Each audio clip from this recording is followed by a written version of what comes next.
What's going on, everybody? Eric Lindquist at Stochastic here on the Odd Chopper channel, coming to you with another edition.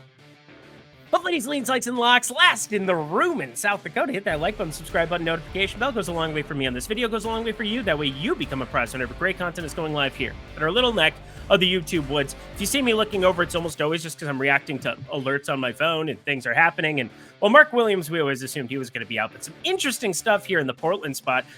Might want to end up on Simon's Points prop. I think I'm going to be firing that one up here in the next minute and posting that in the old Discord because, well, no Shaden Sharp is a big deal in this spot. No DeAndre Ayton either. He's just going to be able to chuck ad nauseum. Very much looking forward to that one, but also looking forward to you guys checking out BetMGM as well as OS, which is Odd Chopper. That's what you're here. You're watching us on the Odd Chopper channel, trying to give you the best information I can the night before, and then updating you in that premium Discord. We'll be back in a rhythm a little bit tomorrow. I'll be traveling back. I'll be kind of getting myself situated, and then Thursday I know will be a fully operational Death Star once more. But hey, for once more, for old time's sake, from the room, producer Jacob, my guy. Let's get to the picks. Our day begins with a little tour to Orlando, and I will say both of these spots, I'm not even going to be wasting your time all that much here because, well, Orlando's on a back-to-back. Maybe there is going to be some kind of rest situation here, but you got Paolo Banchero and Franz Wagner. They really turned it on. I watched some of that third quarter against Washington. Also, there were a lot of basketball games on. I chose to watch that. That might be telling a little bit, but did want to watch Orlando mainly because I saw that they were on this slate the next day, as is Washington in the next game coming up here. So, well, those are enjoyable things. Not enjoyable is Philadelphia here, 2.5-point dogs. You still have no Joel Embiid. He's dinged up. Jonathan Isaac's on the shelf. Markelle Fultz on the shelf for Orlando. But really, there's no injury news waiting in the wings unless Orlando does something surprising or somebody gets hurt in the last 5 minutes of that game that's going on here right now. So we'll say I'll keep an eye on that just in case something drops. But again, you want to be reactionary. I don't think there's going to be anything to be reactionary to here. It'll just be kind of fluctuating on pretty efficient numbers that we have on the side of your screen here. Minus 142. That's about exactly where I'd put it without Joel Embiid. You saw Tyrese Maxey. He didn't exactly have the best game. Thank God I needed that Miami win there to kind of salvage. Get Luka Doncic to put up 50 plus on Christmas Day. Don't get the triple-double. No big deal. But guess what? It's about finding value, and I find zero value here, so I'm not going to waste your time. We move on, friends. I guess I have to put a play on the sheet, and that's kind of the way that sometimes I just say I don't want it because I'm a complainer. But Philadelphia, Orlando, I'll just go Philadelphia money line. Orlando money. It really doesn't matter. This is as efficient of a game as possible. 223. I don't see this spread changing in any way, shape, or form. What do you do? Nothing. Nothing is the answer. I want to do something here somehow, some way, but Toronto heading to Washington. Washington on the back-to-back. Toronto did not play basketball here on Tuesday. So definitely kind of an advantage them. Team on the back-to-back. Yeah. And I was working through some of these rotations on the Washington side, and we'll say nothing stands out to me in any way, shape, or form. Nothing I really want to go out of my way to tango with. I mean, from a props perspective, once those drop here, I mean, I'm sure Kyle Kuzma, I've been shorting him forever until today. So, of course, this is the day that he has 11, 6, and 3 with 5 minutes left in that game. So, that's just the way the cookie crumbles, friends. He had been playing well up until then, and obviously this Orlando defense is stifling. That's what they've been doing to him here this entire game. Franz Wagner, Paolo Banchero, it's hilarious to watch. Kyle Kuzma, because those other two are in a different realm here at the moment. And I get it, because Kyle Kuzma puts up stats, Eric. He puts up stats. He can be a useful basketball player, but I will say, give me the other two for the next 10 years. No questions asked. Kyle Kuzma, definitely going to be somebody that if they can move, they'll try to move. Washington will just put everybody out on the table here and say, hi, we need a revamp. Why do we have Jordan Poole on our roster? Things like that. Jordan Poole will continue to be on that roster because nobody wants him. As for Toronto on the other side of this, we have a guy in Scotty Barnes who's been playing some immaculate basketball this season, coming off of another rager, 32, 14, and 7. That seems like a good stat line for your guy. His third or fourth year in the NBA. Absolutely love what he has done here as a two-way player. But again, there's no injury news waiting in the wings here. Washington, they could sit somebody unexpectedly, but absolute perfect health up and down both sides. I have to remind you, why does that matter? It makes it so that there's no news that can break your way. Also, it's been really murky with the injury situations the entire season. And the main thing is that books are going to be able to hang up the perfectly efficient numbers that you can know and expect in spots like this. So we just don't bet it. We just don't bet it. Toronto -6. Don't worry. Lock coming up next. But first, Odd Shopper. Amazing deals. Yes, we just got done with promo code GIFT, but you know what? It's still only $15 a week to check out Odd Shopper from here until the end of time. Again, $14.95 for a week, $49.95 for a month. That is a drastic undercut of what we had before. It was $20 just for the Discord. And I know all of the Discord people appreciate, hey, I get to now see this market-based approach tool that you've been talking so much about. The Fantasy Optimizer for Underdog and PrizePicks you've talked so much about, as well as the Parlay Builder, as well as all these other amazing, cool tools coming to you for the low price of $14.95 for the week when you sign up at the link below. So, do it. Again, all you have to do is sort by positive EV. You're going to find some really good bets at the top of it. A lot of them are going to be unders because, again, the day of, that's a lot of what I'm firing up, over in the corner hanging out with. But, again, the tool does that work for you. I add things to the premium betting card, things that stand out. And some of those are going to be from a projection basis. Some of them are going to be from the market-based approach. But the key is that it's a lot of ways to go about making more money and hanging out with a great community there in that premium Discord. So, again, $14.95 for the weekly, all the tools, all the Discord access your heart desires, $49.95 for the monthly down at the link below. Back to the picks we go. I have a problem, guys. I have a major problem. Producer Jacob knows my problem because this team has absolutely screwed me more times than I can count. And obviously, they played some good ball in that in-season tournament, found their way over to take on Indy, and then Indy ends up playing a close one with them. They lose to the Lakers, so on and so forth, yada, yada, yada. But Milwaukee on Christmas Day, coming off of winning by 19. They stay overnight. They're hanging in New York City. I'm not sure if they got a cheese pizza with Macaulay Culkin and rode around in a limo the night before, but let me tell you, they didn't come ready to guard Jalen Brunson. They did not come ready to guard Julius Randle to some extent, even though it was a lot of Jalen Brunson there on Christmas Day. Didn't get my card started off to the best of situations. Kuminga winning by the hook, though, that felt really, really good getting the under there. And if Luka could have, rebounded the basketball, things could have been very, very different. Could have had a smash of a Sunday, or it's not Sunday, it was Monday. It's so weird having Christmas on a Monday, isn't it? It was a little wonky. This is not wonky, though, friends. Your lock of the day here. We got the Brooklyn Nets on a back-to-back in this spot. Now, they have tons of role players. They have the Cameron Johnsons. They have the not a role player. He's a premier player, even though he hasn't been playing like it all season long, but you've got Cameron Johnson, Royce O'Neal, Dorian Finney-Smith. You got Dennis Smith Jr. off the bench. And then guys like Spencer Dinwiddie, very serviceable player in this league. Cam Thomas starting to score and be a walking bucket. You got guys like Mikal Bridges. Again, he is going to be a premier two-way player here for the next 5 years or so. But somebody maybe rests here. I don't really know what to make of it. But Milwaukee, coming off of losing, and I'm not a narrative-based bettor, but something tells me Christmas might have irked them a little bit here. And we have Giannis as questionable here in this spot because if Giannis were playing, there is no way, shape, or form that 2.5 would be the number that we have sitting here. So I started working through things on where I would set the line with Giannis and with him out because he's going to be one of those 4.5 type, 5 type point players, depending on where the line sits. And you have to kind of live with the result. But if you take Giannis off the floor, Damian Lillard's been a pretty damn good basketball player throughout this season. And with Giannis on the floor, they're still looking for some of that threading. It's not even just usage, but it's efficiency. Damian Lillard, when he has the green light by himself, it's great. Now, of course, the major question is what this Milwaukee bench can possibly provide in a spot like this, especially if you don't have 34, 36 minutes of Giannis Antetokounmpo. But I do think Giannis, based on the fact that it's a right calf injury management thing, is that we're going to know very, very quickly if he is in or out early in the morning. This will not be a we're going to warm him up and see how he's feeling kind of thing. They're going to either say maintenance day or not.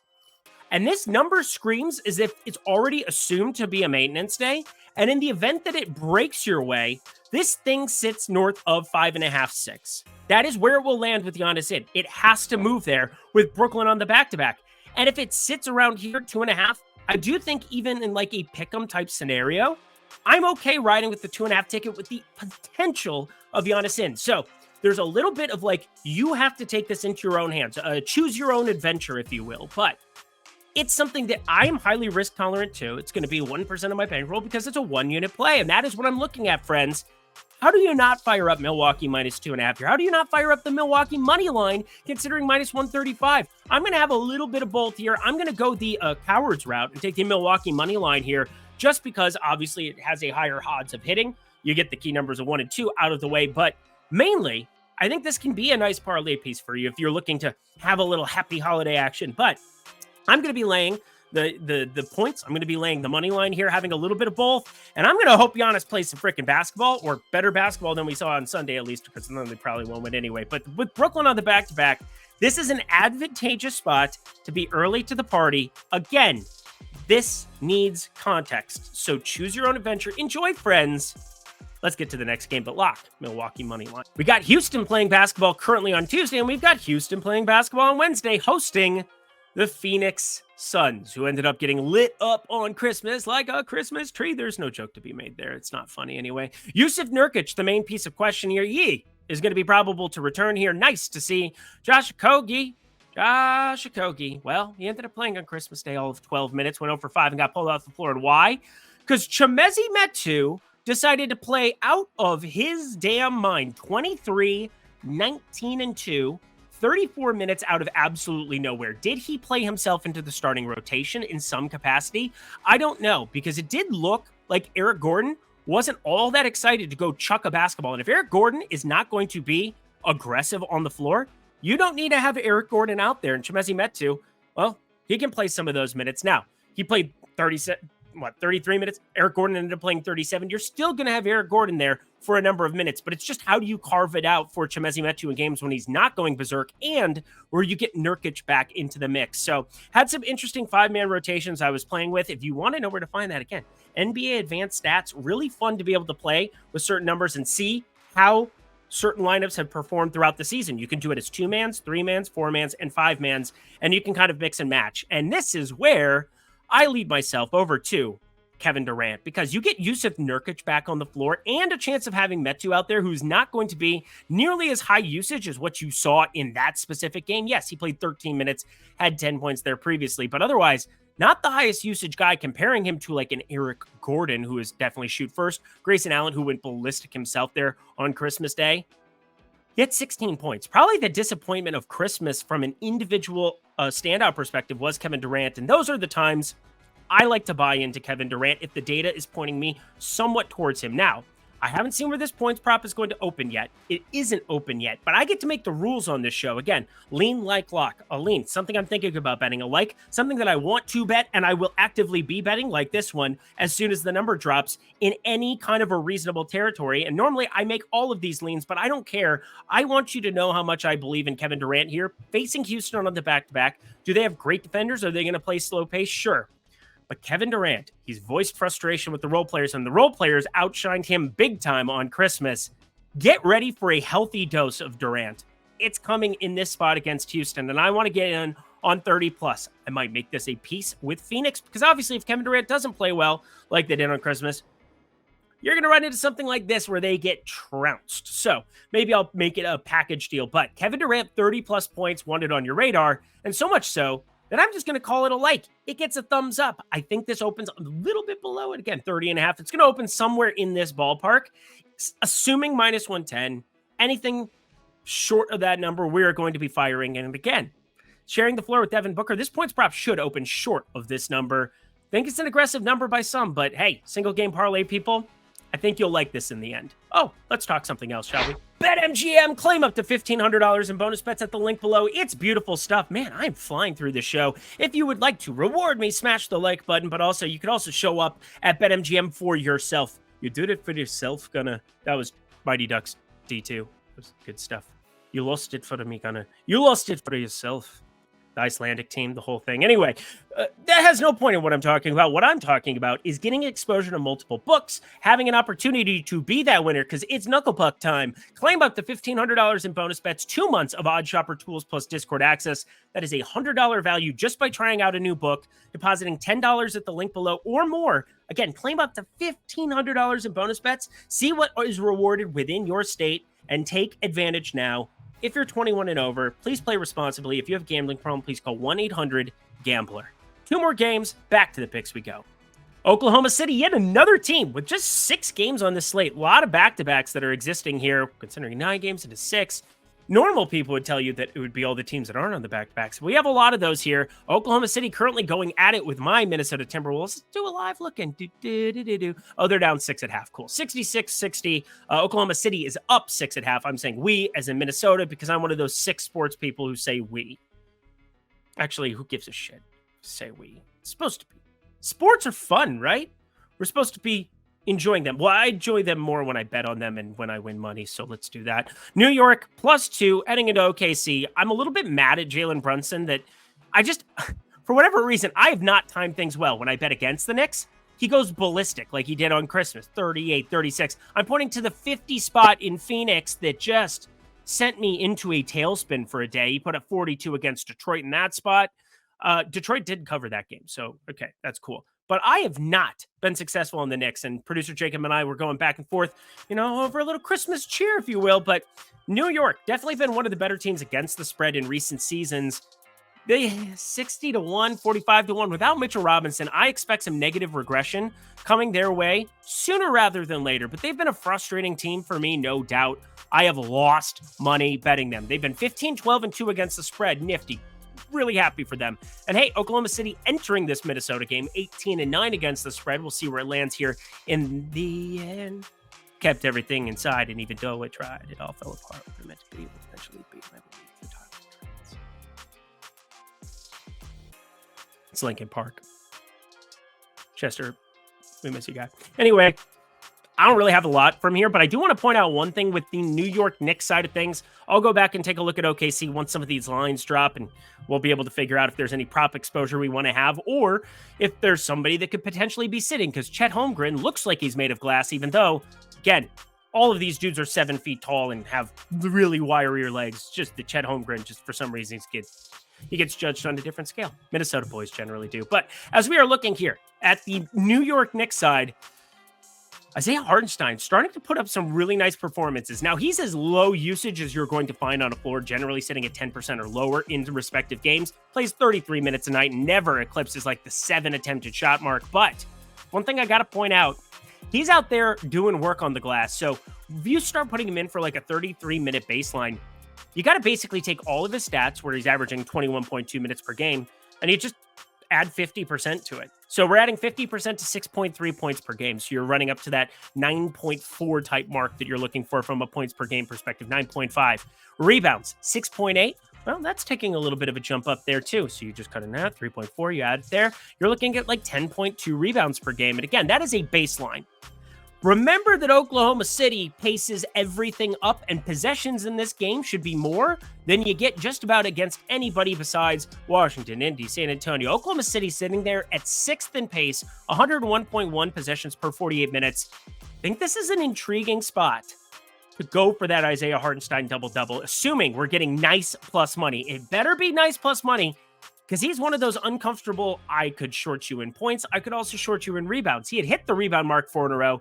He's put up back-to-back double-digit performances, 3 of his last 5. Again, I do cite the 3 of the last 5 mainly because he goes from a guy who's playing like those minimal 20 minutes a night to now playing 30, 33 a night here with no Jericho Sims and Mitchell Robinson out for the season. So you want to get risky? You want to risk it for the biscuit, friends. I hate Isaiah Hartenstein double-double. It's a lean.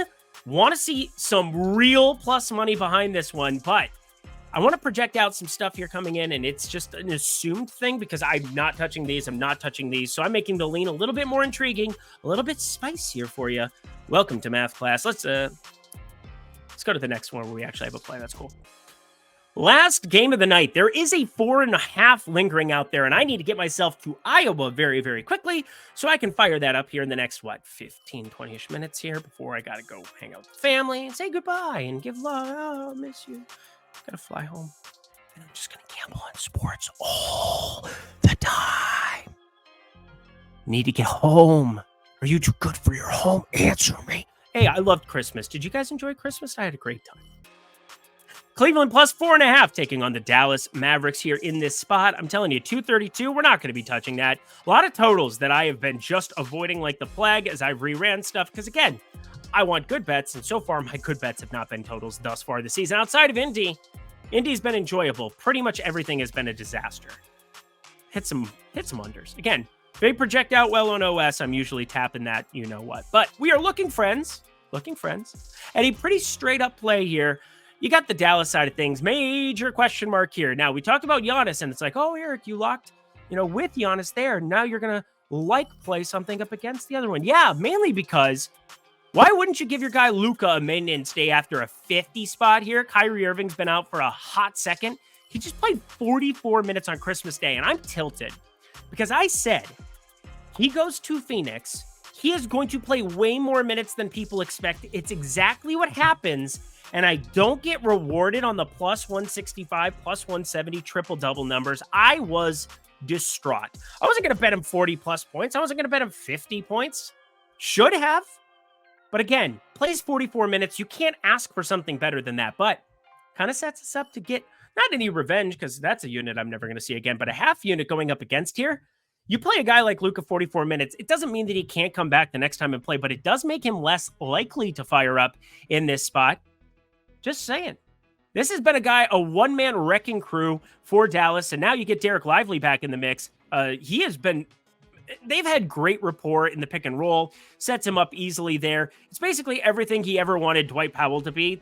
That's what Derek Lively actually is as a rookie. So we're going to continue to see that rapport. But on the Cleveland side of things, there are some uncomfortable pieces that exist there with Donovan Mitchell. He is going to be questionable for this one with an illness. I think he's more than likely to suit up. And there's still no Garland, still no Mobley. But have you looked at the Dallas bench unit? Because again, they moved Tim Hardaway into the starting lineup purely because they got nothing else. They're going to have to play all of these dudes tons of minutes.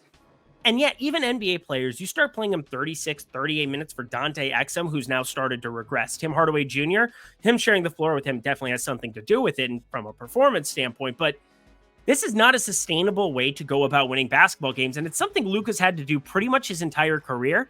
He's done a pretty good point of playing well to a point. But you saw the second half of last season. You give me 4.5 in a spot that I assume Donovan Mitchell plays. Big part of this. My assumption is that an illness after Christmas is not going to keep Donovan Mitchell out of this game. And Karis LeVert, who's also questionable with the knee, I think he's closer to playing in this one, although he sat last time.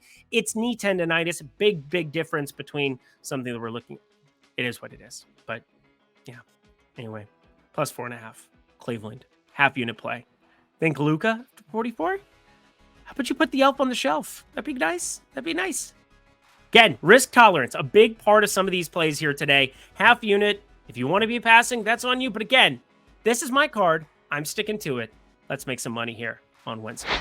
And that does it for another edition of Lindy's Leans, Likes, and Locks. You know what to do. Go to that comment section below. Let me know your favorite plays that exist here on the board for Wednesday. Just 6 games. Going to be very clear-cut, easy to put together. Do you like my sweater? Why did my brain go there? Weird music references showing up here throughout. But again, Linkin Park, that was fire when I was 15.